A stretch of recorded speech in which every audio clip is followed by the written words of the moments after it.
મહત્વનું છે કે સિંહણને આખરે પાંજરે પૂરી લેવાઈ છે, લોકોમાં રાહતનો માહોલ છે। વાત હવે આગળ કરીએ। રાજસ્થાનની જેલમાં સજા કાપી રહેલા આસારામની હાલત ગંભીર છે। તબિયત લથડતા આસારામની જોધપુર એમ્સમાં સારવાર ચાલી રહી છે। હૃદય સંબંધિત બીમારી થતા આસારામ સારવાર હેઠળ છે। જોધપુરમાં દાખલ આસારામની એન્જિયોગ્રાફી કરવામાં આવી। તબીબોએ બાયપાસ સર્જરીની પણ જરૂરિયાત જણાવી છે। તો યોગ્ય સારવાર માટે કોર્ટમાં વચગાળાના જામીન માટે અરજી કરી છે। આ તરફ નારાયણ સાંઈએ પણ ગુજરાત હાઈકોર્ટ પાસે મદદ માંગી છે। નારાયણ સાંઈએ પણ ગુજરાતમાં સુરતની જેલમાં નારાયણ સાંઈ બંધ છે, જેથી ગુજરાત હાઈકોર્ટમાં તેમણે પોતાના પિતાની સારવાર ચાલી રહી છે, એટલે પિતાની સેવા કરવા માટે હાઈકોર્ટમાં જામીનની માંગ કરી છે। જો કે નારાયણ સાંઈની જામીનની માંગની અરજી પર 29 જાન્યુઆરીએ સુનાવણી હાથ ધરવામાં આવશે। મહત્વનું છે આસારામ રાજસ્થાનની જેલમાં બંધ છે અને તેમની તબિયત બગડતા તેમને સારવાર માટે હોસ્પિટલ ખસેડવામાં આવ્યા। હોસ્પિટલમાં તેમની સારવાર ચાલી રહી છે। જાણકારી છે કે હૃદય સંબંધિત તેમની બીમારી છે, જેના કારણે તેમની એન્જિયોગ્રાફી કરવામાં આવી અને આગળ ડોક્ટરનું એવું કહેવું છે કે બાયપાસ સર્જરીની પણ જરૂર છે, એટલે કે આસારામની હાલત ગંભીર માનવામાં આવી રહી છે। તેવામાં આસારામના દીકરા નારાયણ સાંઈએ પણ જેલમાંથી જામીનની માંગ કરી છે, જામીન પર છૂટવા માટેની માંગ કરી છે। કારણ જણાવ્યું છે કે પોતાના પિતા સારવાર હેઠળ છે, તેમની સેવા કરવા માટે જામીનની જરૂરિયાત છે। હવે આ બાબતે 29 જાન્યુઆરીએ સુનાવણી થશે।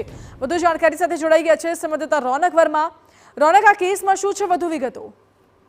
બિલકુલથી આસારામ છે, જેઓ ગુજરાતમાં અનેક જે ગુનાઓ થયા હતા, ઉપરાંત રાજસ્થાનમાં તેમની ઉપર ગુનો નોંધાયો હતો, ત્યારબાદ તેઓ જે રાજસ્થાનની જોધપુર જેલ છે તેમાં સજા કાપી રહ્યા છે। આ મામલે વધુ જે વિગતો મળી રહી છે તે પ્રમાણે તેમની જે હાલત છે તે ગંભીર છે અને આ ઉપરાંત 85 વર્ષ ઉંમર હોવાના કારણે તેમનામાં જે રિકવરી છે તે ઓછી દેખાઈ રહી છે અને તેના જ કારણે ડોક્ટરોએ જે છે તેમને જે વધુ સારવારની જે છે એ માંગ કરી છે। આ ઉપરાંત તેમને જે હૃદય સંબંધિત બીમારી થઈ છે તેના જ કારણે જે તેમનામાં જે એન્જિયોગ્રાફીથી લઈને અનેક સારવાર જે છે આપવામાં આવી રહી છે। આ ઉપરાંત કહી શકાય કે બાયપાસ સર્જરી કરવાની પણ આગામી સમયમાં જરૂરિયાત ઊભી થશે તે પ્રકારની જે એક વાત છે તે સામે આવી રહી છે। આ ઉપરાંત જે નારાયણ સાંઈ છે તે તેમના એકમાત્ર પુત્ર છે અને તે પણ સુરત જેલમાં જે હાલ સજા કાપી રહ્યા છે। નારાયણ સાંઈ તરફથી ગુજરાત હાઈકોર્ટમાં જે વચગાળાના જામીન છે તે માંગવામાં આવ્યા છે। આ ઉપરાંત આસારામ છે તેમણે પણ જે વધુ સારવાર માટે અને વધુ સારી સારવાર માટે જે કહી શકાય કે રાજસ્થાન કોર્ટમાં પોતાના જામીન માંગ્યા છે। આ ઉપરાંત મહત્વની વાત ગણી શકાય કે એકમાત્ર પુત્ર હોવાના નાતે જે કહી શકાય કે 20 દિવસના જામીન માંગ્યા છે અને તેમાં